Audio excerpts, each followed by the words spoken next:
À tous et bienvenue dans le Club Pancho. Ravi de vous retrouver pour une nouvelle émission, la 100e, messieurs, dames, du Club Pancho. Ravi de vous retrouver en ce dimanche soir pour une affiche, malgré tout. Voilà, soir de 100e, soir d'affiche, deuxième contre troisième.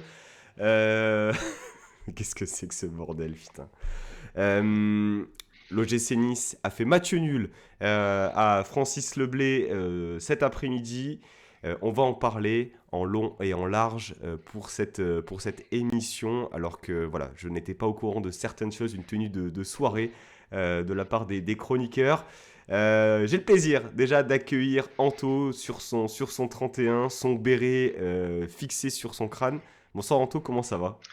Eh bien, le bonsoir, on est venu du coup avec plein de potes pour regarder la 100e du Club Pancho. Voilà, ils voulaient tous bon, font pas trop de bruit, ils sont très sympas, ils sont très attentifs à l'émission. Donc voilà, ça va très très bien et bonne 100e à tous. Merci beaucoup. Matt également, une élégance, j'allais dire rare, mais ce serait méchant de dire ça. Plutôt beau gosse, Matt, comment tu vas? Très bien, très bien. C'est un grand soir, un soir de centième. Donc, je pense qu'on se met tous sur notre 31. C'était un grand 0-0 qu'on va débriefer avec la plus grande des expertises ce soir. Une grosse Effe- baillette à Pancho. Merci beaucoup. Et forcément, alors c'est une habitude, la venue d'un supporter adverse, brestois. Il s'agit de Yann du média Brest On Air. Salut Yann, comment tu vas?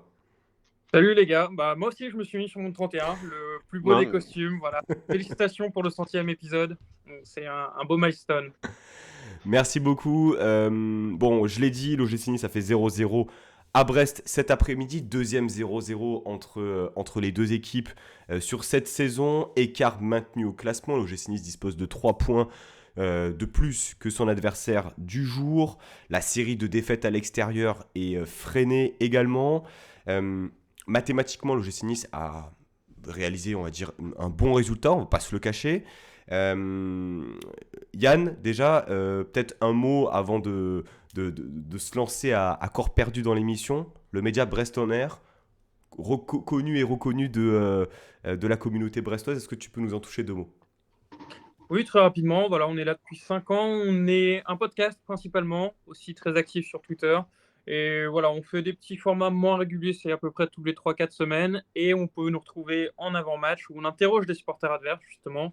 Et voilà, donc c'est principalement sur YouTube. N'hésitez pas à aller faire un tour, liker, vous abonner si vous voulez tout savoir du Stade Brestois. Surtout que cette année, c'est quand même assez plaisant, on va pas se mentir. Tu l'as dit et j'en profite aussi. Moi, j'avais personnellement écouté l'interview de Romain Perrault que vous aviez fait il y a quelques années, assez exceptionnel.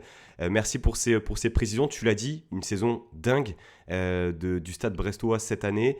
Troisième, on avait vu que Éric Roy, arrivé en janvier dernier, avait permis à Brest de se maintenir avec une série assez exceptionnelle. Finalement, il est dans la même dynamique, mieux en fait. Eh bien, vous êtes actuellement troisième avec ce rêve peut-être de jouer la Coupe d'Europe pour la première fois. Oui, pour autant, je pense pas que quiconque aurait mis une pièce là-dessus, même après la mission sauvetage réussie. Si tu me dis que le Stade Brestois, le 4 février, sera sur le podium de Ligue 1, je me serais bien foutu de votre gueule. Surtout qu'on a un effectif qui n'a pas beaucoup bougé. C'est peut-être une des clés de ce succès. Mais voilà, je pense que tu as utilisé le mot rêver, c'est le bon mot. Parce que même si on n'est pas européen, bon, on sera déçu. Mais cette saison restera dans l'histoire. Brest n'a jamais fini au-delà de la 8e place dans son histoire. Là, l'objectif, ça reste celui-là. Et je pense qu'on va y arriver. Maintenant, dans quelle mesure, je ne me prononce pas. Et effectivement. Ce match, messieurs, on va y venir.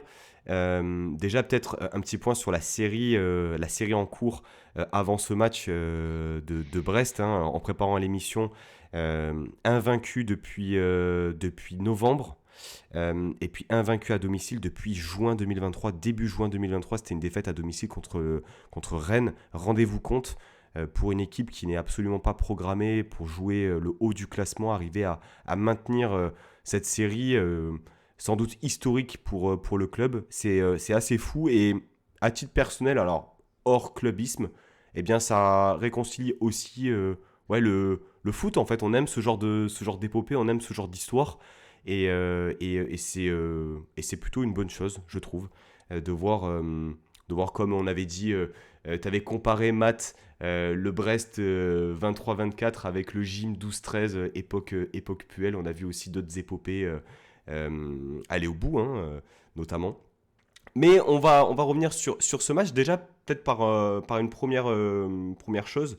La composition, les gars, parce que ça a été déjà une source de débat dans la communauté. Et ce choix, alors 5-2-1-2, 3-4-1-2, c'est à votre guise. Anto, on retrouve un peu la structure qu'on avait vue contre Auxerre en Coupe de France, avec un Youssouf introduit dans la charnière à 3. Des latéraux beaucoup plus portés vers l'avant, un Laborde plus proche de Guessant, un Sanson aussi beaucoup plus libre offensivement, on va dire. Ce choix-là, déjà, tu en as pensé quoi de prime abord avant le match? Déjà, je pense que une des seules fois où tactiquement on s'est fait vraiment manger cette année et où vraiment l'adversaire a mieux compris que nous ce qu'il fallait faire dans le match, c'était contre Brest à l'aller. Voilà, ça me fait un peu du mal de dire ça d'Eric Roy, mais bravo. Et là, pour le coup, c'est bien parce que ça a été une vraie surprise. On sait que le milieu de Brest, c'est quand même un des meilleurs milieux de Ligue 1, je pense, cette année. En tout cas, c'est qui fonctionne le mieux. Et du coup, tu l'as bien gêné en remettant beaucoup de monde au milieu et en les gênant. Je pense que dans les transmissions de balles, ça a été un peu plus difficile, même si ils sont quand même créés des occasions et tout ça. Mais en tout cas, c'était aussi dans ce fait de bloquer tout ce qui se passe à l'intérieur de Brest. Donc, c'était pas trop mal pensé de la part de Farioli.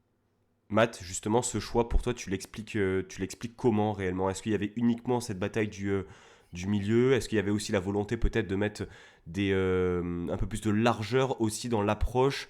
Comment est-ce que tu l'expliques en fait ce choix?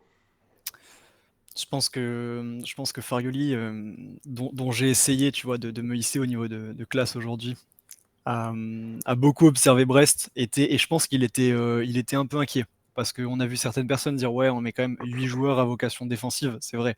Moi, je pense qu'on n'a jamais aligné autant de joueurs à vocation défensive sur, euh, sur le terrain. En fait, même Laborde est un joueur à vocation défensive. Donc, tu vois, 9-10 joueurs. On ne sait même pas combien a mis de défenseurs dans ce match. Et surtout, je pense qu'il y avait vraiment la volonté pour Nice de jouer complètement différemment. Les Brestois l'ont dit à la mi-temps, on n'a pas du tout cherché à les aspirer. On a eu le ballon et direct, on a envoyé Bandry sur Bandry devant. Donc, une toute nouvelle approche. Et je pense que ouais, Farioli s'adapte à son adversaire. Quand on a des adversaires qui mettent le bus un petit peu, qui sont sur la défensive et qui restent en arrière, on essaye de les attirer. Avec Brest, il n'y a pas besoin parce qu'ils te sautent à la gorge de la première à la 90e minute. Donc je pense que la solution pour Farioli, c'était ouais, cette équipe très, au contraire d'horizontale, je trouve très verticale dans son jeu, avec beaucoup de verticalité grâce à cette compo. Moi, je dirais pas en 3-4-1-2, je dirais plutôt en 3-4-2-1, parce qu'on avait vraiment l'impression d'avoir cette boîte. C'est un peu la mode au milieu de terrain, Guardiola a mis ça un peu à la mode, je trouve. Mais j'aime bien, on est cette boîte avec Sanson et Laborde en support de l'attaquant. Donc très agréablement surpris voilà, de voir un petit peu les nouveautés que nous propose Farioli. Là, il a eu vraiment 2 mois et demi très stable, et puis là, ça change un peu. J'étais très content de voir ça. Et je pense que tout le monde était très content. On a vu le 11 du gym. On a rarement vu autant de réactions sur un 11 du gym. C'était la folie. Alerte générale, j'ai tweeté, mais c'était la folie, vraiment. Tout le monde y allait de sa théorie. On savait pas quoi on allait manger. Et ouais. Par contre, Farioli, excuse-moi, Matt, mais quand même, tu as dit je vais être aigri ce soir. Quand l'annonce de la compo, tu as dit je vais être aigri ce soir. Attention, monsieur Farioli, c'est pas bien. je suis amoureux de Francesco Farioli. Qu'est-ce que tu veux que je te Ouais, dise? d'accord. Non, mais je pense que les Brestois seront d'accord. On n'a pas du tout vu le même affrontement qu'au premier match, Non. qui était pas il y a si longtemps que ça. Je crois que c'était mois d'octobre. Donc ouais, en 3 mois, on a vu 2 affrontements quasi diamétralement opposés. Et super match, enfin un super 0-0 de notre bonne vieille Ligue 1. Effectivement, en termes de surprise aussi côté Brestois, il y avait essentiellement la titularisation de Satriano au profit de Steve Mounier. Yann, est-ce que tu vois d'autres éléments peut-être nouveaux dans la composition de départ? Côté brestois, non, il y a juste un élément qui a pesé, c'était finalement l'absence de Bilal Brahimi parce que prêté par Nice et de Jérémy Doiron. Bon, Hmm. je ne reviendrai pas sur les performances de Brahimi en général, mais ça fait que quand tu fais rentrer quelqu'un, bah, il n'y avait pas grand monde côté brestois.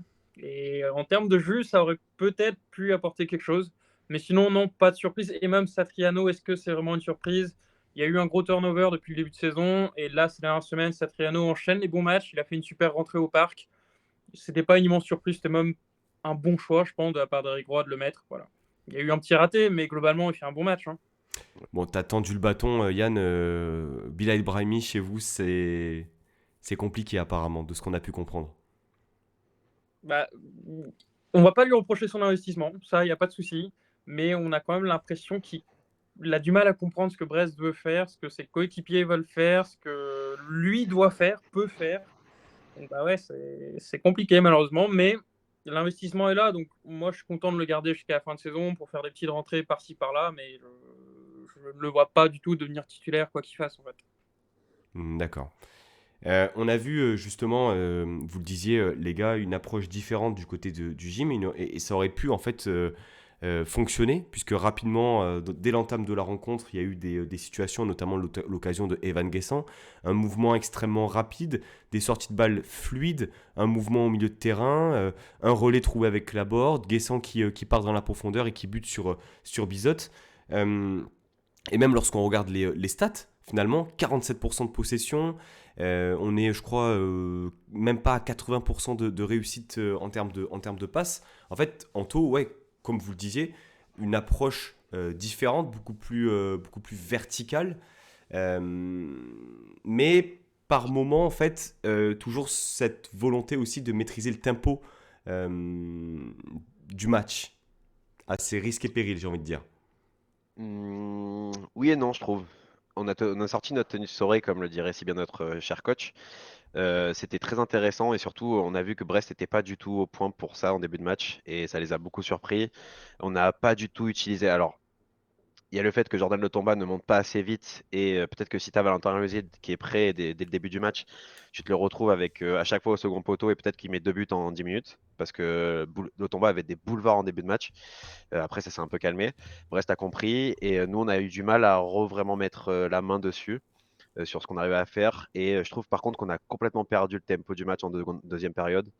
Au fil des minutes, on a eu vraiment des bouillons qu'on a pris où j'avais l'impression qu'on était perdu et c'était une des premières fois de la saison où vraiment tu avais l'impression qu'on n'arriverait jamais à s'en sortir et finalement, bon, on prend pas de but, mais c'est le seul moment où on a perdu vraiment pied dans le match. Tu estimes ça en deuxième période parce que quand même à partir de la 25e minute de la première mi-temps, la tendance un peu s'inverse. Enfin, je sais pas du stade, Yann, comment tu l'as senti, mais on a senti en fait que dès les débuts des deux périodes, comme je le disais, tu avais une entame niçoise, mais que progressivement, en fait, plus le match avançait et plus Brest en fait retrouvait alors, non pas une maîtrise, mais euh, un engagement et puis une présence peut-être au duel et un rythme en fait peut-être plus prenant que Nice. Je sais pas comment tu l'as ressenti. Je pense que l'entame de match, vrai effet surprise. Le changement de compo, mais même le changement de style, parce que ouais, cette verticalité, on ne l'attendait pas. Et on a vu pas mal de joueurs un peu perdus, notamment au milieu.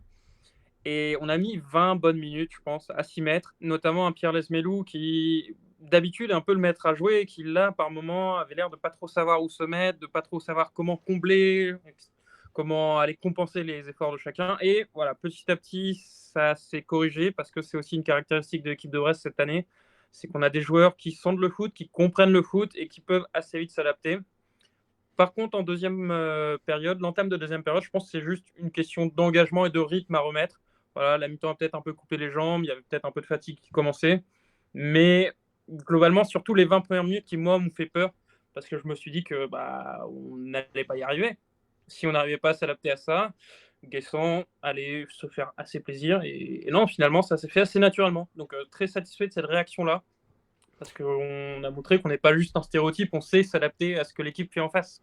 Et bon, on l'avait déjà montré plusieurs fois, mais là, face à une équipe de la qualité de Nice, parce que ça, Matt l'a dit, mais c'est un très très bon 0-0, même à regarder pour un spectateur neutre.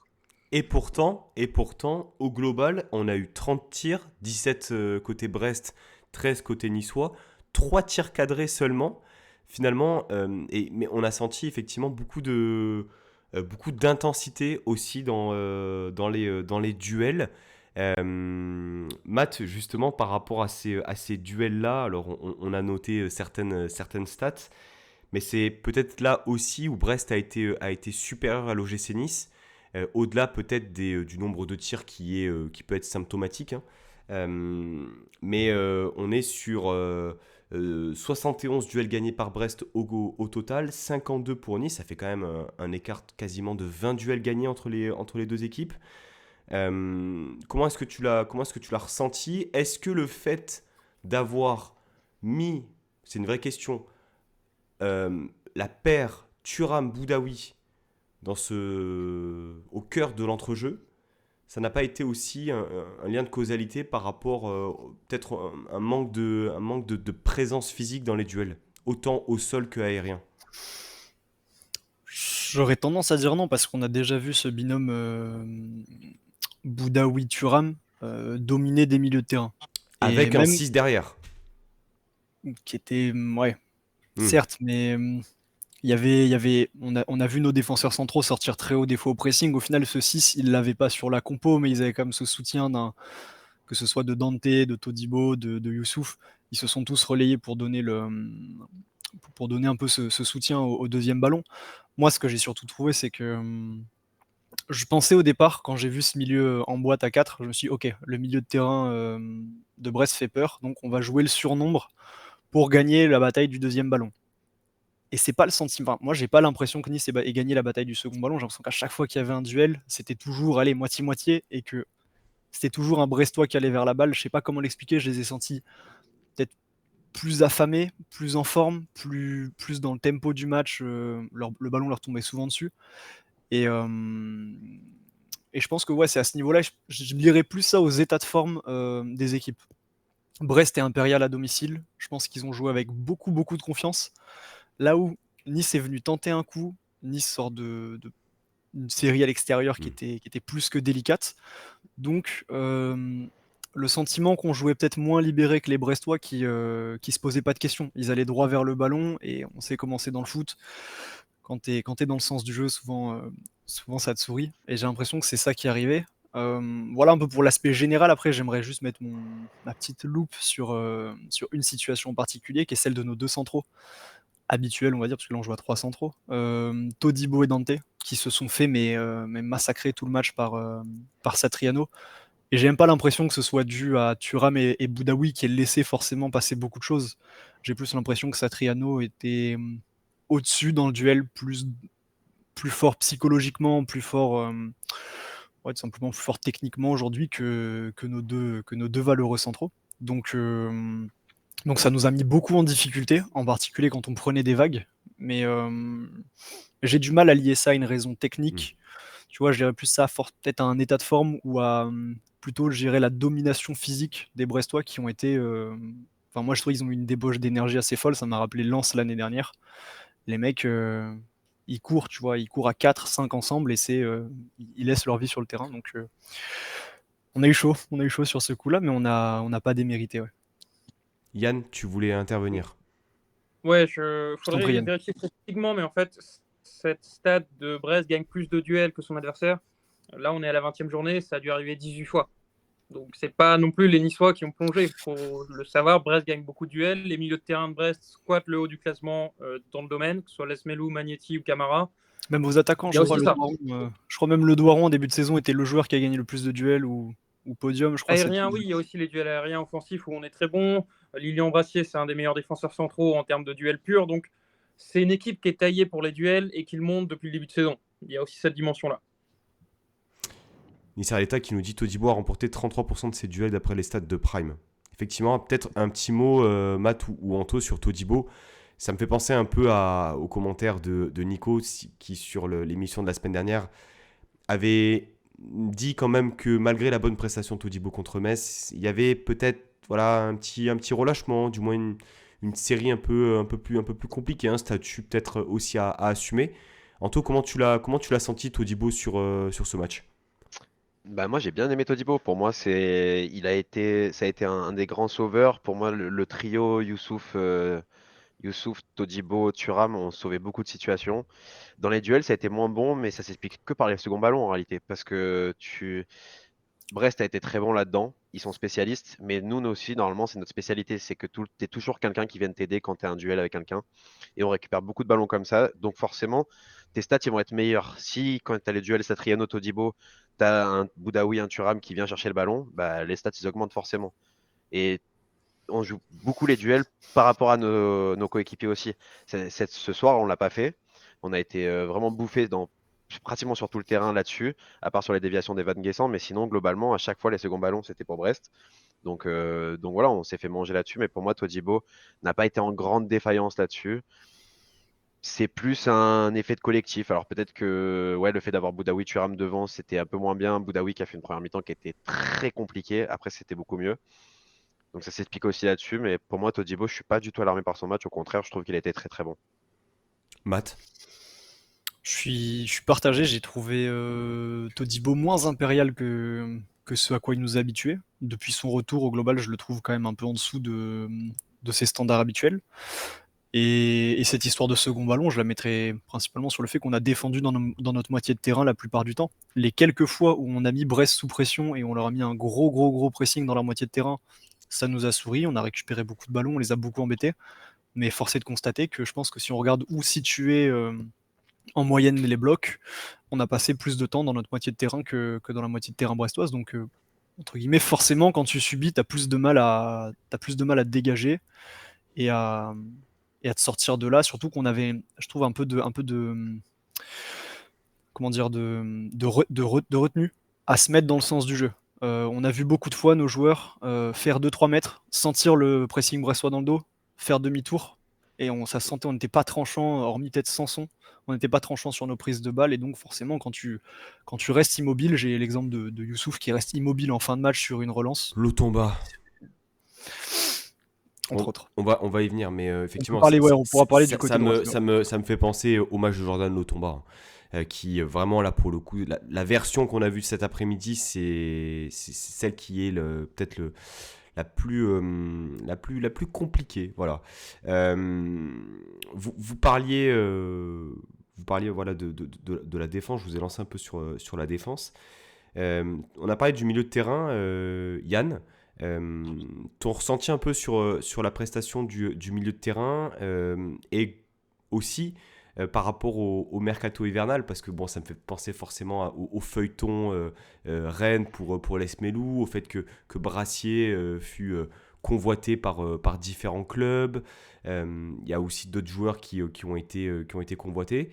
Vous avez gardé une pièce maîtresse, essentielle. On a vu un Les Melou malgré tout présent, investi. Est-ce que tu penses que l'épisode Rennes et la séquence vidéo où il dit à demi-mot que si Rennes fait le forcing pour le faire venir, il faut qu'il parte. Voilà. Est-ce que ça a, selon toi, quelque peu perturbé un peu l'équilibre collectif du club? Non, déjà parce qu'on sait que les autres joueurs du groupe l'ont pas mal pris. Voilà, ils ont compris. Je pense que lui, ça peut le perturber, mais plus parce que Brest ne l'a pas lâché. Et c'est l'équipe qui révélait les chiffres. C'était multiplier son salaire par quasiment 3,5, 4. À 30 ans, c'est une opportunité un peu unique. Maintenant, il a montré le même investissement sur le terrain que d'habitude. Je ne l'ai pas trouvé aussi bon que d'habitude, mais il y a sûrement d'autres explications, que ce soit le système tactique et une nervosité qui n'était pas forcément habituelle chez lui. Je ne sais pas si c'est le fait de jouer contre son ancien club ou voilà, je ne sais pas. Mais c'était une bonne performance. Voilà. D'habitude, il est exceptionnel. Là, il a été bon. Donc, il n'y a pas de souci là-dessus. Et il y a eu aussi cet élément, là, je réponds à ta question sur le milieu. Ce qui nous a mis dedans au début, c'est qu'on ne savait pas quoi faire de Morgan Sanson. Vraiment, on n'avait personne qui savait trop comment l'ajuster, que ce soit quand on avait le ballon ou quand lui l'avait. Et rapidement, ça s'est mis en place grâce à notre homme à tout faire, qui est pour moi un des joueurs les plus importants aujourd'hui, c'est Mady Camara, que vous avez dû voir au four et au moulin.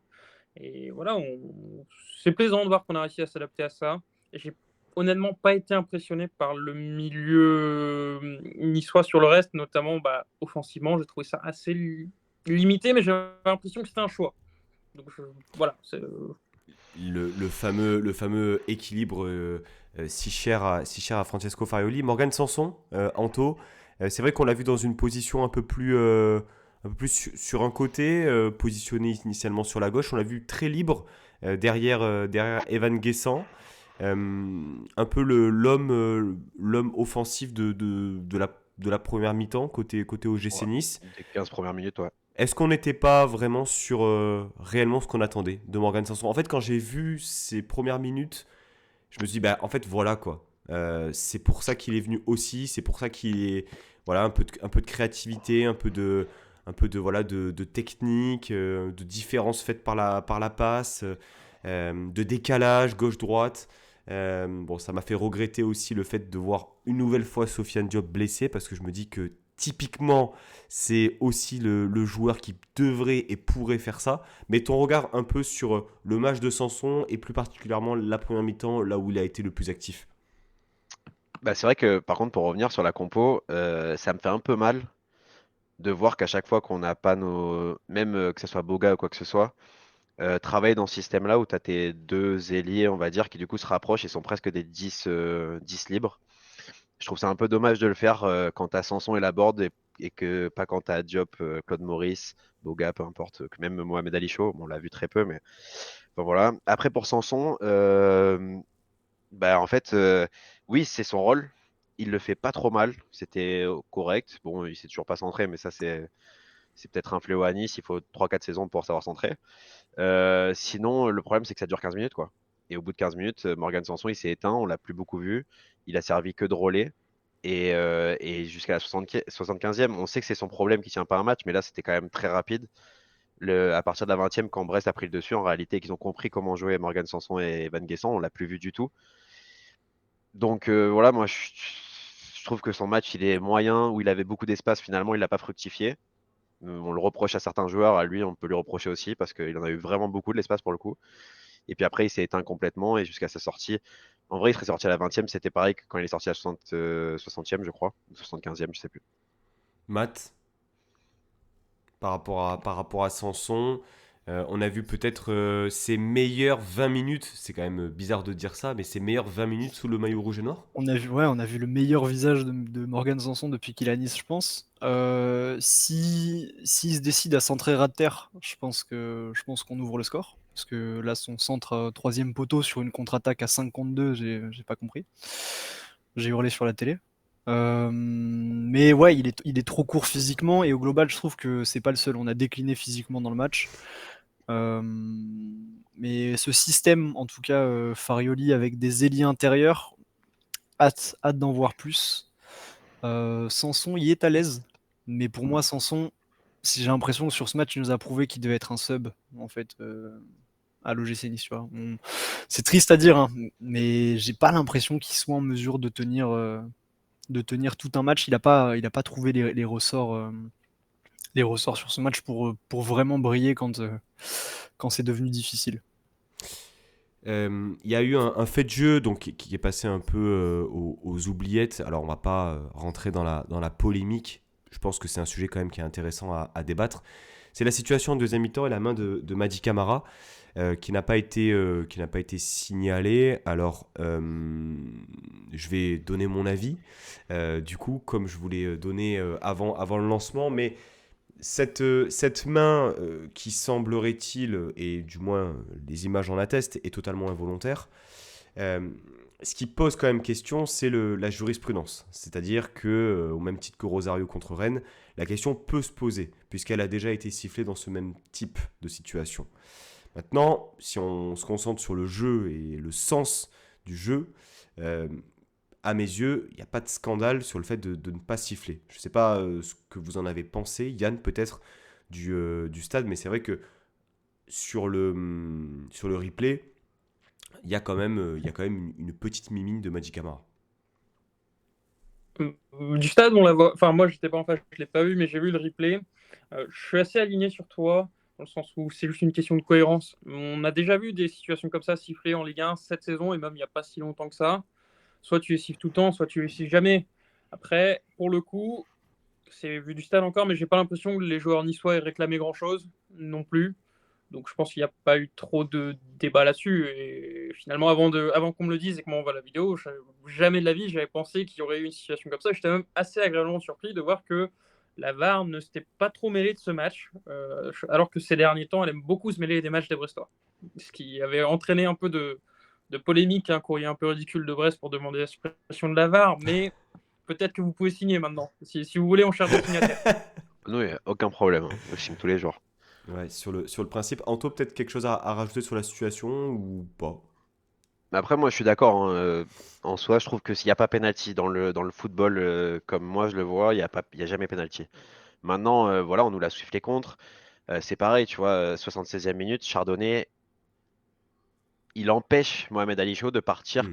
presque seul au but. La semaine dernière, Vitinha tombe, rouge direct. Tu vois, la cohérence, elle est vraiment, c'est horrible. En fait, c'est plus ça, j'en veux même pas et j'attends pas du tout l'arbitre cette année pour gagner. On l'aurait bien compris, tu vois. Bon, on a eu un peu des situations favorables, mais c'est quand même très très rare.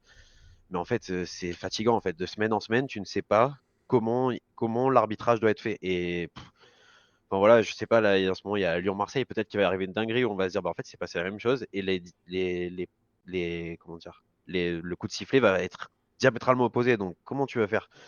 Donc forcément que ça râle, forcément, il n'y a rien de clair, et puis on a toujours ce problème où les arbitres ne s'expriment pas, on sait toujours pas ce qui se passe, enfin, Hmm. je sais pas, c'est un peu fatigant l'arbitrage en vrai. Matt, quelque chose à rajouter par rapport à ça? Ouais, ouais, un truc à rajouter qui est plus global, c'est que cette règle de la main dans la surface, ça fait très longtemps qu'ils font des règles sur des règles sur des règles et que plus personne n'y comprend rien. Quand on voit, enfin, on est bien placé en tant que supporter niçois pour savoir que des mains dans la surface, ça peut coûter très cher, et alors que ça représente pas forcément une occasion de but importante. Quand c'est un mec qui tire en direction de la cage, qui la contre avec une main décollée du corps, je suis complètement d'accord. Dans l'esprit du foot, tu es censé laisser un peu l'avantage à l'attaque dans cette situation-là Hmm. voilà, pour éviter tout ce qui est un peu jeu malin, faute cynique. Là, déjà, j'ai presque l'impression que la main de Madi Camara oriente le ballon vers le but plus qu'autre chose. C'est mon avis sur les. Et surtout, en fait, c'est pas dans l'esprit du. C'est tellement pas dans l'esprit du foot. Alors, oui, elle a certainement été sifflée 10 fois cette année en Ligue 1, cette main. Et elle a donné certainement penalty 10 fois. Mais c'est tellement pas dans l'esprit du foot que je pense qu'aujourd'hui, tout le monde est tendu avec ce sujet de la VAR Hmm. parce que l'arbitrage a juste plus trop de sens à cause de ce outil. Y- Yann, avant de te libérer, ton ressenti un peu du terrain sur la prestation de l'OGC Nice. Toujours intéressant d'avoir un ressenti extérieur sur d'autres supporters qui voient le gym jouer, alors peut-être de manière exceptionnelle ou pas d'ailleurs. Mais qu'est-ce que tu as pensé de la prestation? Bon, tu sembles d'accord sur le fait que le nul est assez, on va dire, mérité des deux côtés. Mais qu'as-tu pensé de la prestation globale du gym? Alors, moi, je suis un peu maso, mais j'ai regardé pas mal de matchs de Nice ces dernières semaines. Je Et comprends, moi aussi j'aurais fait J'aime pareil. bien, j'aime bien. j'ai trouvé quand même, bon, toujours la même chose, hein, Nice, ça sait ce que ça fait. Là, ça a fait des choses différentes, mais tout le monde savait ce qu'il faisait. C'est assez impressionnant. Tactiquement, on voit que c'est une équipe qui est prête. Physiquement, là où je suis pas d'accord avec Matt, j'ai trouvé que c'est plutôt les Brestois qui pêchaient à la fin. Et je trouvais que Nice était très bien là-dessus. Et surtout, ce qui est impressionnant vu du stade, c'est la gestion des temps faibles des Niçois. Au début, c'était un peu compliqué, mais en deuxième mi-temps, dès que Brest a commencé à accélérer, voilà, les Niçois ont repris la main dessus, ils ont tout reposé. Donc très belle équipe, qui n'a pas été très dangereuse, mais est-ce que c'était, je ne veux pas dire un choix, mais aussi parce que Brest a mis les éléments. Et ouais, non, vraiment très belle équipe. Et je pense, là, je laisse le débat aux supporters niçois, mais que c'est peut-être un de vos meilleurs matchs depuis ces dernières semaines, sur ces 4-5 dernières, Ouais, c'est en vrai termes que... de cohérence en tout cas. Ouais, Mais c'est vrai surtout que par rapport à voilà. l'adversaire. Oui. Puis à Donc t'as l'extérieur, raison. surtout, on était dans une dynamique pas forcément très positive. Là, décrocher un nul chez le troisième, qui est invaincu depuis 6 mois et demi, ça reste quand même bien. Surtout qu'effectivement, tu l'as dit, on a vécu des moments faibles où on a pris quelques vagues, mais on n'a jamais réellement cédé. Du moins, pas eu le sentiment vraiment d'être sur la limite. Peut-être avant de... Tu avais quelque chose à rajouter peut-être Yann? Bah, juste préciser que en fait, Nice a une tête d'équipe qui joue le podium, qui est aujourd'hui deuxième, qui a sa place. Voilà. Certes, c'est pas toujours passionnant, mais il faut être Non, et réaliste, c'est cohérent. C'est Nice. tiens, j'ai une petite question pour toi en parlant du match là. Parce que moi, moi aussi, je regarde pas mal Brest. Alors c'est vrai que c'est un petit peu plus fun à regarder. Bon, même si moi je m'éclate à regarder mon équipe, mais euh, il y a un joueur que je trouve incroyable et que je ne pensais jamais qu'il allait être aussi fort, c'est Magnetti. Je le trouve vraiment très constant et très bon dans tous les matchs. Et surtout, je trouve qu'il colmate toutes les brèches de l'équipe. En réalité, il fait tout ce qu'on ne voit pas, mais il le fait très bien. Et ce soir, je trouve, je sais pas si ça a été fait dans le match ou quoi que ce soit, je trouve qu'on l'a pas mal cadré. Et ça a été, on l'a beaucoup moins trouvé dans l'entrejeu et tout. Et je pense que c'était intéressant. Il y a un choix notamment sur Boudaoui qui était beaucoup sur lui. Bah, c'était quasiment un marquage individuel en fait, hein, de nos milieux de Mm. terrain sur les 3 milieux brestois. Ouais, et j'ai un peu l'impression que c'est ce qu'il faut faire. Voilà, le diffusez pas à nos prochains adversaires, s'il vous plaît. Mais en fait, tu parles de Magnetti, et ce qu'on constate si on regarde Brest, c'est tu décides de regarder Magnetti, tu vas le trouver exceptionnel chaque match. Tu décides de regarder Camara, tu vas le trouver exceptionnel chaque match. Lesmelou, c'est pareil. Et en fait, la recette, c'est que c'est un milieu à 3 qui est extrêmement complémentaire, où les joueurs se compensent en permanence. Donc oui, finalement, la solution, c'est peut-être une individuelle sur les 3. Voilà. Et plus globalement, sur la trajectoire de Magnetti, c'est un garçon qui est arrivé très jeune au club. Honnêtement, je pense qu'on lui a toujours dit, bah, tu n'auras jamais vraiment ta place en tant que titulaire en Ligue 1. Même en partant cette saison, on disait, bah, c'est peut-être un peu juste. Et non, parce qu'on découvre que c'est un joueur qui sait ce qu'il sait faire, c'est très bagarreur, ça se bat partout, Ouais. c'est présent partout. Mais même qui se découvre des qualités techniques et offensives assez inespérées. Et c'est pareil pour Mady Camara. Donc voilà, Question là où Lesmelou, finalement, on s'est vite rendu compte de ses qualités. Les deux autres, c'est des très belles surprises et ils confirment sur toute la saison. Question, la frappe qui met en danger, Boulka avant le raté monumental de Satriano, c'est Magnetti, non, qui la déclenche? Il me semble. Parce que vraiment, il envoie un pétard. Je voulais savoir s'il mettait C'est des pas boules de Camara. main. C'est un des deux? Euh. Je sais pas s'il y a qu'un. Mais parce que Alors, pour le coup, je n'ai pas l'action en tête, mais Camara est plus du genre à mettre des pétards. Par contre, Magnetti, quand il frappe, et ça c'est assez surprenant, il cadre tout le temps. Ça prend toujours le cadre. ouais, on me dit dans le chat que c'est Magnetti. Ouais, parce que honnêtement, la frappe, Boulka c'est un titan, hein. Le gars est super costaud, c'est un ogre. Le voir autant à la peine à repousser une frappe et surtout à se remettre après. Normalement, il se relève super vite, Boulka. Et là, on sent que la frappe l'a désarçonné. J'ai tremblé. J'ai tremblé sur cette frappe personnellement. Alors, honnêtement, on peut faire un micro-débat dessus. Pour moi, c'est Bouka qui la négocie super mal. Ah ouais? Ah, Je suis mais, assez d'accord, ouais. de la télé, la frappe, elle est axiale, on va dire axial droit. C'est pas un arrêt. Ça semble pas être un arrêt très compliqué. Ce qui est compliqué à gérer pour lui, c'est le rebond. Et ce qu'il fait, c'est qu'il la dégage. Mais ce qu'il ne fait pas, c'est il la dégage sur le côté. Il donne quand même une passe décisive à Satriano, hein. Non, parce que du coup, il la repousse bien pour pas qu'il la mette. Tu vois, comme ça, on met pas la Ouais. faute sur Satriano qui a raté le Ouais, but vite. enfin Satriano, mais sous la barre, il y a un 0 et c'est pour Bouka. Oui, mais en tout cas, il l'a pas fait. Enfin Bon, bon. pour abonder dans le sens de Pancho, et là je me fais un peu du mal, mais tu regardes le ralenti, Satriano, il a tout le temps de contrôler. Ah, c'est terrible. Oh, c'est abusé. C'est pas une balle qui arrive vite. Non, Donc, c'est pour terrible. moi, ouais, bon. Mais C'est une Mais il a fait Vitinha un un bon peu match, plus dur. Satriano, je le défends comme ça. On Je va- m'en remets à la démocratie. Vous dites que c'était la faute du gardien, c'est la faute du gardien. ça tombe bien parce que je pense qu'on va parler de Bouka un peu parce que autant quand c'est ultra bien et quand c'est bien, on le dit, mais quand c'est un peu moins bien, faut le dire aussi. Yann, merci beaucoup pour ta venue. Bonne fin de saison au Stade Brestois. Peut-être en Coupe d'Europe et peut-être Ah bah. que si là, demain, j'allais dire il y a une épidémie de Covid, mais peut-être on peut pas rigoler sur ces choses-là, mais on sera en Ligue des Champions ensemble. Te rends-tu compte, Yann? Ça serait fou. Personnellement, je suis pas contact, donc je suis prêt à me sacrifier et lancer un petit truc. Avec grand plaisir. Je peux passer à Nice aussi s'il y a besoin. Mais Ouais, pas de problème. Merci Mais beaucoup. bonne fin de On se saison regarde à vous, les Ouais, les ça gars. marche. On Et est puis au plaisir de se refaire des formats ensemble. Passe une très bonne soirée. Et puis à bientôt. À bientôt. Kenavo. Ciao Yann. Ciao. On reste sur Boulka, les gars. Moi, je vous l'ai dit, hein, bon, l'action de Satriano, pourquoi pas. Mauvais dégagement, ok.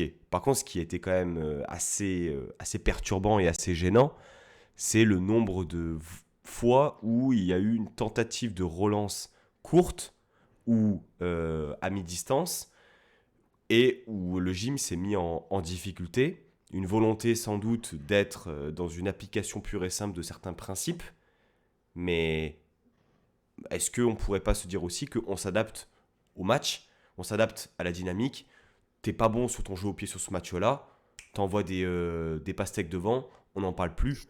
Moi, j'ai eu du mal à accepter et à comprendre ces choix-là. Anto, je te vois faire non de la tête.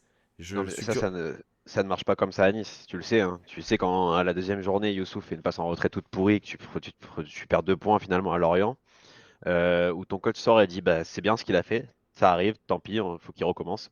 Donc voilà, c'est pas grave, on a continué là-dessus. C'est un non-match complet de Bulka. Enfin, oui, parce qu'en vrai, même la seule frappe cadrée qu'il a vraiment à négocier, bah, il se rate, on va dire. Bon, il n'a pas pris de but, donc ça va, mais Ouais. Clean sheet, c'est un un match nouveau clean sheet, difficile. hein, attention. Hein, Ouais, ouais. C'est ça qui est mais assez fou, c'est que même dans un non-match, hmm, bah, tu prends pas de but. Bon, ils ont pas beaucoup cadré non plus, donc c'est vrai que ça aide. Mais c'est vrai que j'ai l'impression qu'ils faisaient partie des banques de collègues pour la cohésion d'équipe qui sont tous allés à Saint-Laurent-du-Var avec Gaëtan Laborde, quoi. Tu vois, ou alors, j'ai eu une théorie avec Olive Salerne, tu vois, qui est dans le chat, c'est que Maxime Dupé, il est revenu de Anderlecht et il a ramené le syndrome Casper Schmeichel. Parce qu'en vrai, globalement, j'avais un peu l'impression de voir Casper Schmeichel sur certaines passes et tout ça qu'il a pu faire ce soir. parce que, en fait, moi, ça m'a fait penser quand même à quelque chose, ça m'a fait penser à Donnarumma. C'est-à-dire, et cette volonté, je pense, globale de beaucoup d'équipes, beaucoup de coachs, d'utiliser le gardien comme voilà, le premier relanceur. La démarche, je la comprends, je la partage, voilà, par rapport à ma sensibilité. Mais sur ce match-là, si tu prends un but et que tu perds à cause de ça, comme ça a pu arriver plusieurs fois dans des matchs très importants pour Donnarumma, est-ce qu'on va dire ouais mais il applique les préceptes? Non, enfin, je pense qu'il faut faire preuve des fois de pragmatisme. Je ne sais pas ce que tu en penses, Matt, mais on s'adapte. Comme Farioli s'est adapté tactiquement sur ce match-là, est-ce qu'il ne faudrait pas aussi que voilà, il allonge peut-être un peu plus et que on évite de faire de l'huile dans les 30 derniers mètres, quoi. Bah, je suis un peu en désaccord avec vous. Parce que contre moi, j'ai pas du tout vu Donnarumma, j'ai pas du tout vu Kasper Schmeichel, j'ai pas eu peur en fait quand Boulka il avait la balle au pied. Alors ouais, j'ai levé les yeux au ciel parce que des fois il a fait Ouais. il a fait la passe à l'arbitre de touche. Mais putain, première mi-temps, là, le petit lob qu'il met sur Satriano pour Barre, c'est bonbon, j'ai pas tremblé. Je veux dire, il y a plein de fois où. Enfin, moi, j'ai pas peur quand Boulka il est dans. Il est près du ballon, j'ai pas peur. Je sais même pas, tu vois, s'il a fait des sorties aériennes, mais sur les coups francs, ils ont eu pas mal de coups francs aux alentours des 30 mètres, les Brestois. J'étais pas tellement plus inquiet que ça. Franchement, je vous trouve dur avec Boulka. Alors ouais, il s'est peut-être mis en difficulté sur l'action de Satriano. Peut-être qu'il y a des fois notre relance a été compliquée, mais il ne faut pas oublier qu'il a l'habitude de relancer avec une défense à 4, avec un certain positionnement. Les automatismes ne sont pas les mêmes. Donc franchement, je vous trouve hyper sévère, surtout sachant que j'ai pas senti ce manque de confiance entre lui et le reste de l'équipe. Ok, la passe, elle n'arrivait pas. On a juste vu une fois Todibo vraiment les boules parce qu'il est un peu court, elle lui sort devant. Tu vois, on l'a senti un peu frustré. C'est le seul instant de body language négatif que j'ai eu pour Bulka. Donc franchement, je le trouve assez dur et je vais défendre Bulka sur ce match. Pas eu peur de Bulka. Un bon clean sheet qui doit grandement à sa Non, défense, mais un bon clean sheet. non, mais je pense pas que c'est ça qu'on veut te faire passer comme message. C'est plus, c'est pas grave parce que ça arrive une fois et tant mieux, tu vois. Mais que ça ne se reproduise pas en fait, parce que ça peut être aussi, ça peut très bien être ben, un petit peu de, comment dire, enfin il se pense un peu trop fort, tu vois, et donc du coup il est un peu trop laxiste et ça sur ses passes, et ça fait qu'il en rate quelques-unes et ça peut te coûter cher. C'est vrai que ça nous a pas coûté cher et tant mieux, et on lui en tiendra par rigueur de toute façon, même si demain il arrive une boulette de Bulka, c'est pas grave, ça arrive. Mais tu vois, plus attention, tu vois, faut pas que ça se reproduise. En fait, je trouve, alors je vais peut-être être ultra sévère, mais l'attitude qu'a eu Boulka, elle est naturelle. Je veux dire, quand on regarde le gym, ce qu'il a fait, il le fait toutes les semaines, d'accord. Mais des fois, j'ai l'impression que on fait le choix, alors conscient ou inconscient, d'arrêter en fait de jouer, d'arrêter d'être entreprenant, d'arrêter d'être haut, alors que finalement, les peu de fois où on a été haut dans le pressing et dans le quadrillage du terrain, on a récupéré des ballons hauts parce que c'est notre force depuis le début de saison.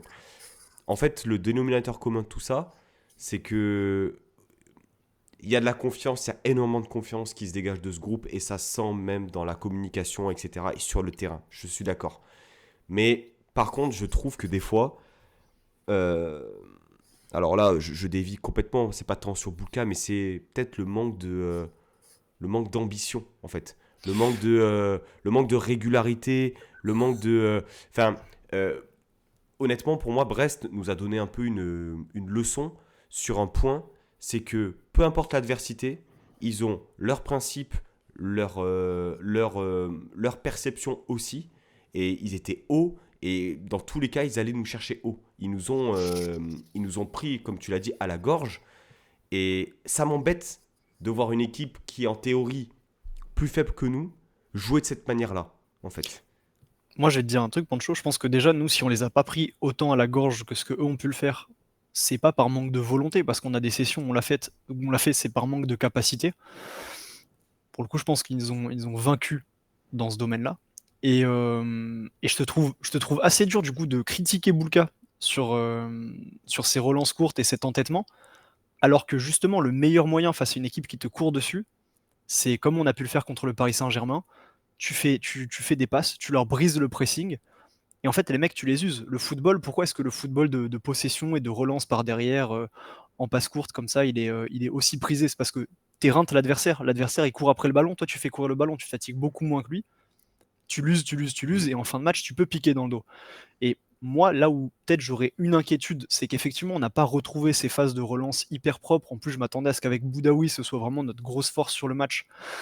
Ça s'est pas trop vu. Même Boudaoui, il a eu des éclairs des fois sur des contrôles, des orientations de jeu, mais à la passe, je l'ai pas trouvé. J'ai pas trouvé qu'il ait combiné tant de fois que ça pour briser le pressing. Et donc, je peux comprendre ta frustration à ce qu'on n'ait pas autant joué notre jeu que d'habitude, surtout quand l'adversaire était aussi approprié dans son style de jeu à nous. Par contre, une chose que j'ai appréciée, c'est qu'on a vu quelque chose qu'on n'avait jamais vu, c'est des passes tranchantes qui partent de notre centrale jusqu'à un des deux milieux offensifs. Tu sais, ces fameuses passes qui cassent des lignes, Mm. ces passes verticales qu'on n'a pas vues depuis le début d'année, là on les a vues. On a montré une capacité à attaquer différemment. Et peut-être qu'on s'est renié sur certains principes de jeu, mais je pense que les Niçois qui ont vu le match, il n'y en a pas un seul qui s'est dit: oh putain, fait chier, on n'a plus de passe entre Todibo et Dante pour casser le pressing. Tout le monde était très Totalement, content qu'on casse totalement, les et lignes bien au et qu'on se contraire, jette à l'abordage. je pense que c'était peut-être un peu gênant pour beaucoup et usant. Maintenant, tu vois, effectivement, on peut louer l'adaptabilité tactique, l'adaptabilité aussi dans la manière de jouer, et ça aurait pu fonctionner. Enfin, ça s'est pas vraiment joué à beaucoup de choses. Il y a eu des séquences très intéressantes, mais très rapides aussi, très verticales. Et lorsqu'il s'agissait de garder le ballon et d'être un peu plus dans la maîtrise, dans la conservation, eh bien, on venait régulièrement s'empaler comme si on rentrait dans un mur. Et on en revient à une certaine libre antenne de l'été dernier, où Romain, que je salue, nous disait déjà à l'époque, Boga, transition ou possession? Sanson, transition ou possession? En fait, jouer sur l'adaptabilité, pourquoi pas? Ça aurait pu fonctionner. Et bravo pour ce choix-là, Farioli, bravo pour le coaching aussi qui était bien senti. Mais ne faudrait-il pas aussi totalement jouer sur les qualités de tes joueurs, les qualités des profils que tu as à ta disposition? Parce qu'on a vu que ça avait plus ou moins fonctionné début de match. Brest a compris, a fermé, on n'a plus vu personne. On a voulu calmer parce qu'on prenait des vagues par moment, mais on avait du mal à créer quelque chose, encore une fois. Donc je ne sais pas exactement en fait, enfin, je me perds aussi dans ma réflexion. Anto, quel est ton ressenti global là, sur la discussion? Moi déjà, je trouve que je suis pas d'accord avec toi sur le pressing. Je trouve que justement, Brest, ils ont vite compris qu'il fallait pas nous presser de très haut. Et notamment, c'est les 15 premières minutes qui le montrent. C'est que dès qu'ils ont compris que Sanson, il fallait le gérer, il fallait faire un truc derrière, ben, ils ont reculé d'un cran et ils nous ont laissé un tout petit peu avancer. Hmm. Alors, je dis pas qu'on avait autant de boulevards que contre les autres équipes, mais en tout cas, on arrivait à faire 20-25 mètres tranquille et ensuite le pressing commençait de Brest. Donc, je suis pas trop d'accord là-dessus. Après, on a manqué de beaucoup de choses. Après, on a manqué aussi de qualité technique sur certains moments. C'est toujours pareil. Je pense qu'on n'est pas loin par moment de vraiment avoir une vraie action construite où si tu vas jusqu'au bout, tu vois, notamment il y a une super séquence où c'est Gaëtan Laborde qui finit la frappe, où encore une fois il est contré, encore une fois, Est-ce bon, bref, est-ce qu'on c'est peut tous les parler, matchs pareils, est-ce qu'on mais peut bon. parler du choix de passe de Sanson sur cette action? Il Parce que là, on est tarde, en il train de tarde parler. trop. Non, c'est Et pour moi, il Lotomba, avait c'est pas besoin. Lotomba qui fait la passe, c'est pas Sanson, je crois. Je sais pas, mais quoi qu'il en soit, pour moi, c'est pas là qu'il faut la mettre. Tu le Pour mets à moi, il qui, y à a une Guessant? passe. Ouais, il y a Guessant qui est Ouais, vraiment.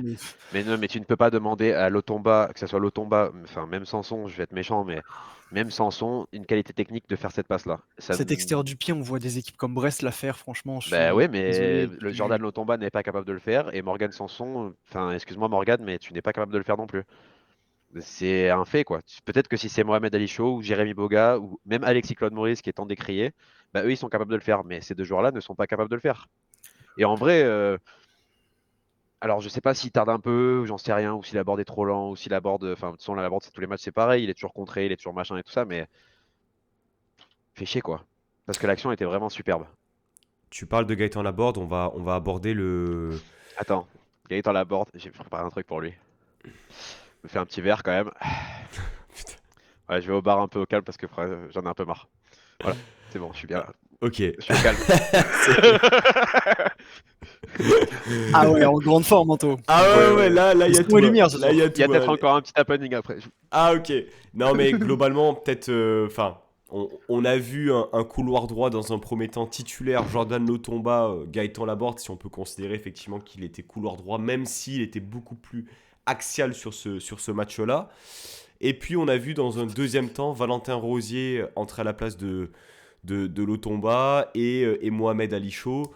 Finalement, est-ce que les gars, sur ce que vous avez vu en une demi-heure, on serait pas sur je veux dire une passation en fait entre les deux joueurs, tout simplement. Moi, j'ai trouvé que Mohamed Ali Chaud était moins à l'aise dans le dispositif avec deux offensifs recentrés que Laborde. Je l'ai trouvé moins de proximité avec Guessant. Je trouve que ça a moins mis en difficulté, Brest. Quitte à avoir Mohamed Ali Chaud sur le terrain, je préfère qu'on joue avec deux vrais ailiers, Boga d'un côté, lui de l'autre. Mhm. Quand on joue avec des joueurs recentrés, je trouve que dos au jeu, c'est trop frêle. Euh, il provoque très bien, mais on a l'impression que dans les petits espaces, de toute façon, soit le ballon va pas passer, soit il va se faire shooter. Bien cadenassé aussi, hein, sur sa rentrée. Hein. C'est vrai, non, c'est vrai. Mais à lui, tu vois, de passer ce step et de devenir un peu peut-être un joueur un peu fuyant, comme on avait sous Puel avec ce milieu de terrain très fuyant. En fait, tu fuis le contact, tu joues à une touche, tu te décales. Et après, sur ce côté droit, la vraie passation de pouvoir, on l'a vu sur le poste de latéral droit. Valentin Rosier, zéro automatisme, fait plus en un petit bout de un bout de match que Lotomba. L'accélération qu'il fait à un moment donné, où il grappille 30-40 mètres en tentant une différence, et je crois qu'il gratte un corner là-dessus. Ça fait combien de temps que Lotomba n'a pas fait ça? Très franchement. Il l'a jamais fait en vrai. Même Je sous crois que je l'ai Ligard, jamais fait. c'était pas ses qualités. Enfin, c'est pas son Ouais, mais registre. là, ce serait intéressant d'avoir un appui statistique sur les possessions de Jordan Lotomba. En fait, à chaque fois qu'il a eu le ballon, où les passes ont atterri. Quelle était la longueur des passes? Parce que vraiment, ce match-là, mais dans la lignée malheureusement des derniers, compliqué. Mais tu la connais la fait. réponse. Pancho, on la connaît tous. La réponse, c'est 15 mètres, Todibo. On la connaît la réponse. Lotomba, il a un ballon, il se retourne et il fait la passe à Todibo. À part Soudigar, c'est ça que nous propose Lotomba. Après, c'est pas pour le défendre les gars, mais putain, devant lui, il y a Gaëtan Laborde quoi. Ça fait 8 mois qu'il se tape Gaëtan Laborde. Alors, tout mon respect envers Gaëtan Laborde, tu es un homme très respectable et tout ça, mais il y a un moment où il va falloir arrêter de se foutre de la gueule des gens, quoi. Il va falloir arrêter. Tu ne peux pas jouer avec Gaëtan Laborde. Ce mec ne peut pas commencer les matchs de l'OGC Nice. Il se fout de notre gueule. En fait, il régresse, mais sur des points qui sont tellement fous. Il ne court même plus. Enfin, il ne défend plus. Alors que tout le monde l'a adoré parce qu'il défendait, parce qu'il se battait, tout ça. Je veux bien, mais il ne Attends, défend plus. C'est une t'as- catastrophe. Je suis désolé. tu parles sur ce match ou tu parles vraiment sur les dernières sorties, Anto? Bah franchement, depuis 2 mois, Gaëtan Laborde, c'est horrible. c'est horrible. Il y a eu un seul match où c'était pas trop mal, où il était, c'était Claude Maurice, Guessant et Laborde, où il était très proche de Guessant, mais c'est pareil.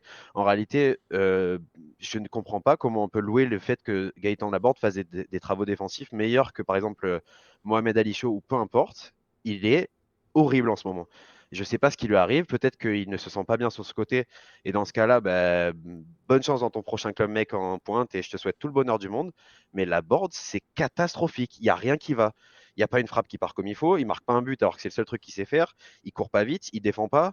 Enfin, au bout d'un moment, Les gars, moi je suis désolé. Ouah, c'est trop long. j'aimerais mettre un truc sur la table avec Laborde. Je sais pas si vous avez suivi le Stade Rennais l'année dernière. Ils avaient un joueur dans l'effectif qui s'appelait Serhou Guirassy, qui est en train de péter une saison. Enfin, je sais qu'il pétait un début de saison de fou. Qui a pas du tout fait une saison dégueulasse l'année dernière à Rennes. Il a mis des buts, mais systématiquement remplaçant et quasiment, je vais abuser, mais souvent UV à son entrée sur le terrain. Parce que les gens en avaient marre de lui. Et pourtant régulièrement décisif. Est-ce que au final, ce qui pourrait arriver de mieux à la board, c'est pas de juste devenir remplaçant parce qu'il est derrière Guessant et derrière Mofi sur la hiérarchie.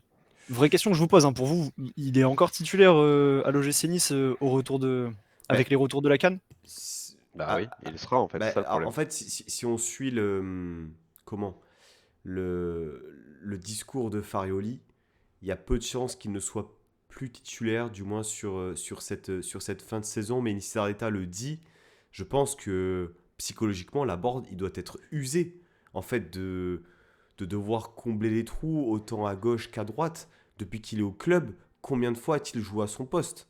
Combien de fois a-t-il joué à son poste? Ça ne remet pas en cause le fait que ces dernières sorties sont très compliquées. Moi, je me rappelle quand même d'une chose, les gars, et je ne suis pas un fan absolu du joueur, hein, que les 6 premiers mois qu'il fait l'année dernière chez nous sont très compliqués. Diga arrive, il fait 6 mois où il marche sur l'eau. D'accord? Donc je pense que c'est un joueur aussi, ça reste un attaquant. Attends, mais il les fait où ces 6 mots, il marche sur l'eau? Il est fait sur le côté droit. Il est fait sur le côté droit. Mais je pense aussi, la board, c'est une affaire de confiance. C'est-à-dire que c'est une affaire de série aussi. Je suis d'accord pour dire que c'est très inquiétant, mais je pense aussi que ça peut tourner, mais d'une rapidité, mais insoupçonnable. C'est-à-dire que l'année dernière, est-ce qu'on aurait imaginé qu'il aurait pu faire une deuxième partie de saison comme il a fait? Bah ouais. Sa Bah, on première l'a partie, dit. Après sa première partie de saison. Ouais, Et bien sûr, carrément. on a dit si tout ce qu'il met sur le poteau, il le met 10 cm à côté, il met 10 buts. Il a mis Bah, 10 c'est ce buts. qu'il a fait. Non, mais Il on a est mis 10 d'accord, buts. hein. Sauf que là, il se crée pas d'occasion. Il est pas pertinent dans le football de l'OGC Nice. Il Mais est, les il fait signaux sont rien. vraiment rouges, Il quoi. Tu vois, produit rien. même ses duels à la tête, il ne gagne pas un duel de la tête. C'est normalement, c'est sa force. C'est quand même fou, quoi. Tu le vois, il est toujours en retard. Non, franchement, j'espère vraiment que psychologiquement, il va bien. Tu vois, vraiment. En plus, malheureusement, on a eu des cas comme ça à Nice. Mais j'espère que vraiment, il se fait suivre, j'en sais rien, qu'il discute parce que tu as vraiment l'impression d'avoir un joueur qui a régressé, mais comme un mec qui vient d'avoir 45 ans, quoi. Et c'est pas normal. Tu vois, il a encore l'âge d'être un joueur de football, même si ça sera jamais le technique et tout ça, mais un joueur correct de Ligue 1, quoi. Et là, il l'est même pas pour moi. Effectivement, compliqué pour Laborde, sorti à la 63e, et on a vu sur son visage, en tout cas, qu'il était quelque peu surpris, déçu, circonspect de sortir peut-être aussitôt sur la rencontre. Une chose est sûre, on peut critiquer son match. J'ai trouvé quand même que dès lors que tu le réaxes sur le terrain, dès lors que tu le mets plus proche de Guessant, je veux dire, l'occasion de Guessant en première mi-temps, c'est sur un ballon de Laborde. Le penalty contre Metz, c'est sur un ballon de Laborde. Guessant va le chercher. Donc, ok sur le contenu, ok sur les choses ratées, ok sur le fait qu'il soit peut-être dans une pente un peu, un moment un peu creux, mais ne l'enterrons pas trop vite. On se posera la question cet été de la gestion du cas Laborde, parce que au-delà de ses performances et du fait qu'il soit en manque de confiance, il y a un problème aussi de compatibilité qui se pose dans le football de Francesco Farioli. Un autre mot peut-être sur la ligne d'attaque, messieurs, qu'on puisse en parler. Votre ressenti sur le match d'Evan Guessant, peut-être? Bah, tu sais, moi, j'ai un regret dans ce match. Terem Moffi ne joue pas à la CAN et ne joue Ah pas du coup à putain, la Nice. même. Ah, mais je suis totalement Franchement, d'accord avec Anto. Il a tellement pas de chance, ce mec. Franchement, honnêtement, c'est pas pour le défendre et bon, je le défendrai corps et âme, hein, parce que je pense que voilà, je pense qu'il a des qualités et que ça finira par payer. Mais putain, pour une fois qu'il avait un match pour lui, il est pas là. Surtout pour pas jouer, quoi. Ça fait Non, mais chier là, quand même, même. même en retour de CAN, je veux dire, même s'il s'était fait éliminer au dernier match, tu le faisais rentrer un quart d'heure à la fin, même pas, puis il est pas fatigué, donc on s'en balèque, mais tu le faisais rentrer à la fin, vu l'état de la défense brestoise. Il foutait doublé. Vraiment, il y a des actions, tu sais, on a vu Guessant, que je trouve impressionnant sur certaines prises de balles et tout. Putain, physiquement, dans les grands espaces, Mofi, c'est quand même. C'est un Ah, TGV, c'est tu une vois. athlète. Tu sens qu'ils ont du mal à l'arrêter. Là où Guessant, il y avait toujours, tu sais, combien d'images on a vu où il le tenait par le maillot. Tu tiens pas et Terem Mofi par le maillot, il casse le maillot. Donc tu vois, c'est pas, ça fonctionne pas avec Terem Mofi. Je pense que c'était un match pour lui. Et putain, ce match avec Boga Mofi, mais c'est une boucherie. Je pense qu'on les éteint. Même Et au-delà de ça, même tu. Je pense que dans ce match-là, le Guessant Mofi aurait vraiment très bien fonctionné. Ça aurait vraiment été quelque chose de beau à voir. Mofi sur un côté ou une attaque à deux? Ouais, bah non, mais Mofi en genre ce qui fait. En fait, à la un place de la peu. board, en gros. En gros, Même pas, plus à la place de Sanson, où il fait Ouais, vraiment ce qu'il veut, mais tu vois, où tu. il va où il veut, et où il essaye de sentir les coups, et Guessant qui essaye de jouer sur lui, tu vois. Et tu sais qu'il aime bien prendre les espaces, Mofi, donc il va trouver les bons espaces. Et après, Guessant, il a quand même été très bon, parce que voilà, on est passé sur la board et tout, mais j'ai trouvé Guessant globalement bon, euh, qui a fatigué assez vite quand même. Je pense que c'est normal parce qu'il a beaucoup fait d'efforts. Vrai duel avec Brendan Chardonnay, hein. Moi, Ouais, non, mais franchement, j'ai apprécié ce 1v1 en fait pendant 90 minutes. Ça s'est envoyé lourd pendant tout le match. À l'avantage, je pense, au global pour le défenseur brestois. Mais moi, je trouve, alors après, encore une fois, je suis peut-être pas très objectif puisqu'il s'agit d'un joueur du club, mais quand même, Guessant. Mais j'ai l'impression que progressivement, lorsqu'on lit un peu Twitter, il y a une sorte de prise de conscience sur réellement ce que peut apporter Evan Guessant. Alors oui, il y a du déchet. Oui, ça a besoin de 3-4 occasions pour en mettre une, mais quand même, c'est pertinent. C'est pertinent de haut jeu, c'est pertinent dans les déviations, nombre de déviations qu'il a fait sur ce match-là. Ce qu'on a Et demandé à Mofi tout le début de saison, on l'a vu faire Guessant. Mais voilà, et je me dis, le niveau qu'a actuellement Evan Guessant, est-ce que ça pose pas la question aussi de se dire, est-ce que Terem Moffi, en revenant de la CAN, va déjà lui reprendre sa place en tant que numéro 9 ou alors être déporté sur un côté afin de profiter de sa vitesse? Alors, dans des circonstances peut-être de match, mais est-ce qu'aujourd'hui on est plus dépendant d'un Moffi ou d'un Boga, les gars? J'ai quand même l'impression qu'on est plus dépendant d'un Boga. moi j'ai du mal avec ça en vrai. Parce que Jérémy Boga, trop kiffant, hein. Mais pour l'instant, c'est trop irrégulier pour me dire qu'on est dépendant de lui en fait. Hmm, Tu vois ce que je veux dire? C'est je que vois. autant il y a des matchs qui sont. Le match contre Rennes, c'est. Ah ouais, là, franchement, je bandais dur. Les 3 matchs après, c'était catastrophique. Après, c'était un peu mieux. C'est sur courant alternatif et tout. Alors que Terem Moffi, même si son début de saison est cataclysmique, du moment où il a été mis sur le banc pendant un match et qu'il n'a pas vu la couleur du gazon, ça a été beaucoup mieux. Je dis pas que techniquement c'est incroyable et tout, mais c'était vachement mieux. Il gagnait ses duels, il commençait à être un peu meilleur en pivot. Pas autant que Evan Guessant, mais il a d'autres qualités. Et Evan Guessant, le truc c'est que bah, c'est toujours pas. Bon là, en vrai, c'est un arrêt ou tacle du défenseur, je sais pas trop quoi, Il doit tirer avant, mais il y a c'est trop de déchets quoi. C'est manque de flair parce sur que son action. l'avantage de Terem Moffi, on peut pas lui dire qu'il y a trop de déchets parce qu'il a pas trop d'occasions de frappe. Donc tu peux pas savoir si vraiment il en aurait mis beaucoup cette saison. Mais Van Guessant, c'est dur, hein. C'est vraiment négatif, tu vois. Après, je souhaite de tout cœur que ça réussisse. Et dans ce cas-là, c'est ton attaquant ultime. Pour l'instant, c'est pas le cas. Ouais, je suis un peu d'accord avec Anto. Guessant mettrait des buts, tu vois, il n'y aurait pas de débat. Imagine, Mofi revient, il est sur le banc, Guessant est titulaire, mais pas de but. Mofi rentre, il claque. C'est un Le peu ce match, qui le, s'est, ma- c'est le- un peu ce le qui match s'est passé d'après, il contre sera Lens titu. avant qu'il parte, Ouais, quoi. notamment. Donc moi, je pense que c'est difficile de mettre Mofi sur le banc. Hmm. Après, il y a un monde où on voit les deux ensemble et où le perdant de l'histoire, on en a parlé juste avant, c'est Gaëtan Laborde.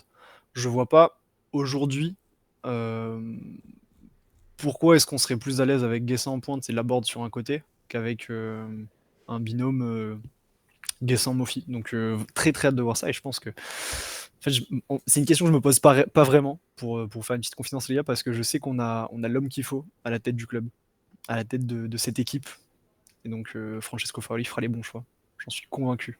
Messieurs, votre dossier un peu perso avant de clôturer cette émission, le mien est déjà prêt, j'espère que vous ne me le prendrez pas. Peut-être Anto, pour commencer, quelque chose que tu souhaitais rajouter sur cette Ah, émission. Ah, c'est parce qu'il faut que je passe après Matt, ça, je pense. ok, Vas-y. bah, Matt, alors vas-y, attaque. Force et honneur, Matt. Avec plaisir. J'ai peur de te voler ton dessus, mais je pense pas. J'avais commencé dessus, je vais finir. Francesco Farioli. Déjà, on est tous encore, je pense, subjugués par sa masterclass chez Daniel Rigolo. C'était un réel plaisir de l'écouter parler football. Et moi, honnêtement, je vous le dis, j'étais dans l'équipe de ceux qui pensaient qu'on allait vraiment se faire malmener par Brest. J'étais pas confiant sur ce match. Et pardon, monsieur Panzani, je me suis trompé. J'aurais pas dû douter. Voilà, j'ai douté de Francesco, j'aurais pas dû. Mais il y avait de quoi douter. Franchement, on a eu des moments difficiles à l'extérieur. Et là, il nous a concocté quelque chose de pertinent. On a mangé notre pain noir avec un Christophe Galtier qui connaissait que le 4-4-2. On a mangé notre pain noir avec un Patrick Vieira qui connaissait que le 4-3-3. Voilà, on retrouve un peu de diversité dans le jeu, on retrouve un peu d'adaptabilité. La CAN est bientôt finie, plus que 2 semaines. Donc il nous reste, je pense, deux des échéances les plus grosses de Boga la et saison Mofi reviendront en marge du déplacement à Lyon. à Lyon. Ouais. Certainement en pleine forme en plus, vu qu'ils n'ont pas joué. Mais ouais, non, franchement, là, les 2 matchs qui arrivent, Montpellier et Monaco, je pense, on aura une opinion claire et nette sur le destin de notre saison. Mhm. Melvin Barr l'a dit en conférence de presse, on donne autant d'importance à la Coupe de France qu'au championnat. Pardon, qu'à la place en Ligue des Champions. Je crois qu'il a cité la place en Ligue des Champions. C'est clairement les 2 objectifs de la saison et les 2 matchs qui viennent sont capitaux pour ça. Donc, monsieur Francesco Farioli, continuez de me surprendre agréablement. Je n'attends que ça de vous. Anto. Écoute, j'ai pas trop de choses. Je suis globalement satisfait. Je suis satisfait aussi qu'on avance tactiquement parce que je me dis que cet effectif, c'est toujours pas celui qui est. Alors, qui est Choisi toujours à pas pro. 100%. Voilà, exactement. Qui est pas encore vraiment façonné par Francisco Farioli et Florent Gisolfi. Donc ça viendra. Donc ça veut dire qu'avec des joueurs qui ont leurs qualités, leurs défauts, mais du coup qui n'ont pas forcément les qualités que tu veux toi, bah, tu arrives quand même à faire des choses. C'est toujours assez cohérent. Tu perds pas pied et surtout bah, tu enchaînes encore une fois en ne perdant pas contre un des hauts du tableau. Donc c'est très positif. Au final de la journée, bon, à part la victoire de Lille qui revient un boulet de canon en jouant des petites équipes, mais en boulet de canon. Parce que quand même, il faut le dire, c'est pas non plus les meilleures équipes qu'ils affrontent en ce moment Lille, donc on Ouais, verra quand ce et sera contre du Monaco gros. qui fait nul à domicile contre Le Havre aussi, hein. Exactement. Donc c'est très positif. Et une petite dernière chose, je suis assez attristé par la communauté niçoise. Ce qu'a pris Sofiane Diop, ça me désole, mais d'une force. Un joueur qui se blesse tout le temps, alors ça pour le coup, enfin, on est tous tristes, on est C'est tous un peu factuel. déçus, il n'y a pas de problème. Mais par contre, enfoncer un joueur qui, je pense, est encore plus triste de ne pas pouvoir enchaîner 3 matchs dans sa carrière, bah, je trouve ça un peu limite. Et de voir direct, ouais, faut le vendre, il nous sert à rien et tout. J'espère qu'il a coupé les réseaux sociaux, écoute, et qu'il pourra aller au Qatar par exemple comme Atal, parce qu'apparemment ça lui a fait du bien, donc peut-être que lui aussi en a besoin, j'en sais rien, pour se remettre vraiment d'aplomb. Donc voilà, force aux joueurs blessés. Soyez moins durs quand même avec eux. Je pense que eux, ils en compatissent, enfin, ils en subissent beaucoup plus que nous. Le message est passé. Moi, j'avais pas forcément de sujet. Deux petites choses quand même. Je rejoins Matt sur le fait que j'ai hâte parce que là, on est début février. Les prochaines semaines de compétition vont te donner clairement en fait la coloration de ta saison. Si dès à présent, par exemple, la semaine prochaine, tu perds contre Montpellier, ben, il y aura quand même quelque chose, Montpellier, qui n'est pas forcément dans la meilleure forme, mais progressivement, on avance, on est solidement bien, attaché à ce podium. Et sur le match, juste pour rester dessus, parce qu'on a parlé forcément du choix tactique de Francesco Farioli, mais il y a un joueur, moi, que j'ai senti bien mieux dans ce rôle-là, et j'en ai parlé un peu avant l'émission, c'est Youssouf N'Daye-Chimie. Oui. J'ai l'impression que, même par rapport à ce qu'on a pu voir sous Digard l'année dernière, c'est sa place. C'est vraiment la position dans laquelle il est le plus à l'aise, dans la possibilité de monter balle au pied, d'être libéré un peu d'une charge défensive sur une phase de possession, d'apporter un peu de surnombre, d'être au duel très régulièrement. Je l'ai senti bien plus à l'aise que lorsqu'il joue au milieu de terrain. Donc voilà. Votre avis Pancho, peut-être dessus, ouais. je te mets on the spot. C'est la relève de Todibo. Écoute, je sais pas si c'est la relève de Todibo, mais en tout cas, si on se fie à ce qui avait pu sortir lors de sa signature, il avait été recruté à la base pour jouer défenseur central. Voilà. Il a cette polyvalence-là qui a permis de le voir évoluer à d'autres positions. Est-ce que c'est la relève de Todibo? Ça prendrait tout son sens. Ce serait peut-être le choix le plus cohérent, pertinent, parce que c'est un joueur qui connaît le club, connaît l'équipe, etc. Maintenant, il n'a pas été extrêmement rassurant lorsqu'il jouait à 4 derrière, quoi. Est-ce que l'année prochaine, tu pars avec un Youssouf Dante, quoi? C'est ça la question. Alors Youssouf Dante, je te dis non. Youssouf et un jeune à fort potentiel central gauche à côté, oui. Lille Embrassier. Je sais que t'aimes le joueur, j'ai regardé son match, j'ai pensé à toi. Je sais pas si l'Embrassier c'est le joueur Enfin, qu'il faut, mais ça risque d'être peut-être un peu léger de passer de Todibo à Brassier. Oui. Mais je pense à côté d'un profil comme Dante qui est trop lent, c'est pas possible. Un jeune qui a peut-être un peu plus de canne, pourquoi pas. donc, si à Ligue des Champions, vous allez avec Youssouf et un jeune à fort potentiel à gauche. Ouais, et je joue Moi, la je Ligue suis des pas Champions à rassuré, hein, 3, moi, très honnêtement. et je joue la Ligue des Champions à 3 avec Dante dans la défense. Ah, oui, moi j'enlève Dante de l'équation. Ça reste Nishasta On me verra pas. s'il dit sera au encore là sujet l'année de prochaine. Je Youssouf, sais pas. il est encore trop brutal, je trouve, pour ce poste, trop de risques de dérapage. Ouais, mais Moi, je pense aussi qu'il ne faut pas enlever de l'équation pour les prochains mois et l'année prochaine, surtout. Antoine Mendy. Voilà. Je vais pas mettre une pièce sur le fait que Antoine Mendy remplacera JC Todibo, mais je suis persuadé que, suivant son évolution et par rapport à ce qu'il a pu déjà montrer, il a la possibilité, il a le potentiel pour avoir son importance dans l'effectif. Dès la saison prochaine, peut-être, mais en tout cas, si on veut s'inspirer d'un modèle qui fonctionne, on va prendre le Stade Rennais, qui est peut-être le modèle ultime en termes de formation. Voilà, ça perd Amari Traoré, ça fait jouer Assignon et ça fait jouer Gueladoué. Voilà, au poste de latéral droit. C'est aussi des choix. C'est aussi des Du choix. coup, du coup Mendy Doumbouya en centrale l'année prochaine. Je déconne. Ouais, non, Non, ça on non, mais verra. par contre, au-delà de ça, tu vois, moi, Youssouf, je suis très content de son match, comparé surtout à la semaine dernière notamment. Mais en même temps, il y a un truc qui me gêne énormément, c'est que j'ai vu Dante de faire plus de courses que lui vers l'avant. Et ça me dérange. Tu vois, dans cette défense à 3, pour moi, et notamment Mendy, pour le coup, toi, je sais que tu l'adores, je sais que tu m'en l'as beaucoup vanté. euh, Bah, Mendy sait le faire, quoi. Il sait aller mettre une pression avec son latéral, enfin avec son piston, du coup, apporter une solution en plus que ne fait pas Youssouf. Et ça, c'est le seul truc où vraiment j'ai du mal dans une défense à 4 à voir. Après, c'est difficile dans une défense à 4, je trouve, de jouer à un joueur qui joue un match sur 9. Dans une défense à 4, c'est trop dur. Dans une défense à 5, c'est un peu plus simple. Donc, j'ai un peu ce truc avec Youssouf où j'ai toujours ce problème où il n'y a pas ce dépassement de fonction que Dante a Hmm. plutôt bien fait ce soir en plus. Ouais, alors je suis pas forcément d'accord sur ce match-là parce qu'on l'a vu quand même à quelques reprises être en situation où, notamment en première mi-temps, où il peut apporter un surnombre sur le côté droit.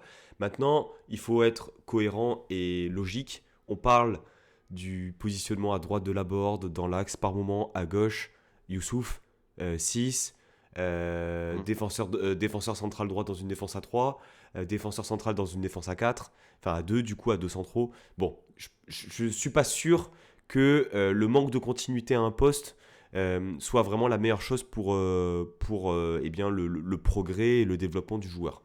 Messieurs, on va clôturer là-dessus, 1h15 d'émission. un grand merci pour votre, Vous savez, pour même votre sur la promenade venue. des Anglais, il y a les feux d'artifice pour la centième du Club C'est Pancho. incroyable. C'est incroyable. Les effets spéciaux et tout, tout qui était programmé naturellement. Merci pour les petits clins d'œil à cette centième du Club Pancho. 2 ans et demi que l'émission est là et puis pourquoi pas vivre eh bien la saison prochaine une Coupe d'Europe, peut-être la plus belle. Sait-on jamais. Passez une très très bonne soirée. Un grand merci Matt et Anto. Un grand merci également à Yann de Brest On Air qui a fait la première partie de l'émission avec nous. On se retrouve en milieu de semaine prochaine pour le match de Coupe de France contre le MHSC. Passez une très très bonne soirée, un bon début de semaine si vous écoutez ce replay sur YouTube ou sur Spotify. Merci et puis la Bayeta et Sanissa. Baïta. Issa Nissa.